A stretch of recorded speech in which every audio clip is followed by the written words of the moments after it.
suatu keributan baru berlaku dalam dunia pendidikan tanah air kita. Ini khususnya berkaitan dengan kemasukan anak-anak ke darjah 1 yang diumumkan oleh Yang Berhormat Menteri Pendidikan sebagai sesuatu yang merupakan tindakan dan juga dasar besar Kementerian Pendidikan sendiri. Tetapi beliau menyatakan sebelum 21 hari bulan Januari bahawa anak-anak yang masuk ke darjah 1 itu perlu melalui ujian diagnostik ataupun ujian khusus untuk kesesuaian memasuki darjah 1. Pengumuman beliau itu diterima sebagai sesuatu yang baru bentuknya dan belum diketahui lagi apakah ujian-ujian itu. Tentu sekali dalam ujian itu akan menentukan kesesuaian dari segi emosi, dari segi latar belakang pengalaman anak-anak, kesesuaian dari segi penjiwaan dan lain-lain. Tidak mengira lagi tentang penyakit ataupun apa-apa kearalan yang ada pada personaliti maupun sahsiah seseorang anak yang 6 tahun itu. Tiba-tiba pada 21 hari bulan Januari pula, Yang Amat Berhormat Perdana Menteri sendiri telah membuat suatu pengumuman yang berbeza daripada menteri, iaitu katanya tidak perlu ada apa-apa ujian sama ada diagnostik ataupun bentuk lain bagi seseorang anak yang hendak menjadi student ataupun pelajar di darjah 1. Ini sudah berbeza dan perbezaan ini kita kira adalah dalam bentuk membetulkan apa yang telah diumumkan oleh Yang Berhormat Menteri itu. Namun juga kita dapat kesan bahawa Perdana Menteri tidaklah begitu tajam pengenaan ucapan itu sehingga menyebabkan Menteri menarik balik ataupun tidak kenyataan awalnya. Tetapi dari segi pengenaan dasar yang diumum oleh Perdana Menteri itulah yang seharusnya diguna pakai.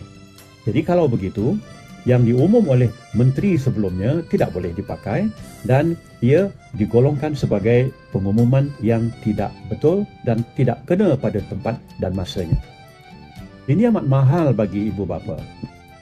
Dan ibu bapa mungkin terasa bahawa selepas pengumuman 21 hari bulan oleh Yang Amat Berhormat Perdana Menteri itu, apakah ada lagi syarat-syarat yang akan dikenakan oleh Kementerian Pendidikan sendiri?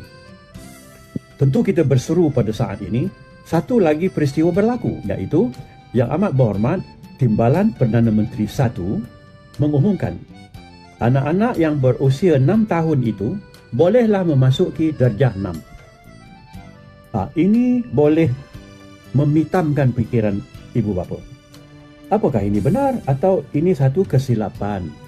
Dan jika kesilapan, mesti ada pembetulan oleh kerajaan bahawa kenyataan yang dibuat oleh Yang Amat Berhormat Timbalan Perdana Menteri 1 itu merupakan satu kekhilafan. Jadi kalau yang pertama sudah silap menterinya, dibetulkan oleh Perdana Menteri, pengumuman yang dibuat oleh Timbalan Perdana Menteri pertama pula hendaklah dibetulkan oleh Perdana Menteri. Tetapi Perdana Menteri tidak membetulkan kenyataan itu dan juga Timbalan Perdana Menteri 1 sendiri juga tidak membetulkan ucapannya. Maka ada 3 set senario pendidikan darjah 1 yang wujud di tanah air. Kita berharap supaya pendidikan merupakan sesuatu mercu dalam tamadun. Kita pentingkan asuhan budinya, sahsiahnya dan ilmu mantapnya di peringkat-peringkat tertentu tanpa celaru. Boleh saya kenakan perkataan flip-flop dalam soal ini.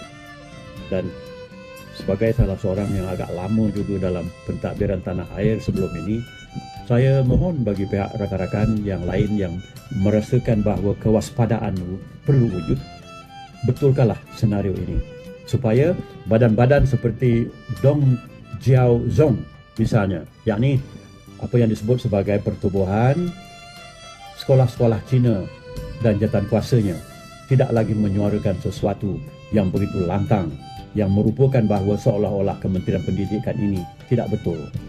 Juga kita waspada dengan Jiao Zong, iaitu United Chinese School Teachers Association, yang juga mungkin mengeluarkan pandangan selepas ini. Kedua-dua badan ini sudah tampak sebagai badan yang mengawas pendidikan Tionghoa sedangkan Kementerian Pendidikan mengawas pendidikan keseluruhannya. Kuasa yang ada kepada kedua-dua pertubuhan ini seharusnya diawasi supaya selaras dengan akta pendidikan yang ada di tangan setiap pegawai tinggi Kementerian Pendidikan. Ayuh, kita laksanakan apa yang dituntut oleh negara.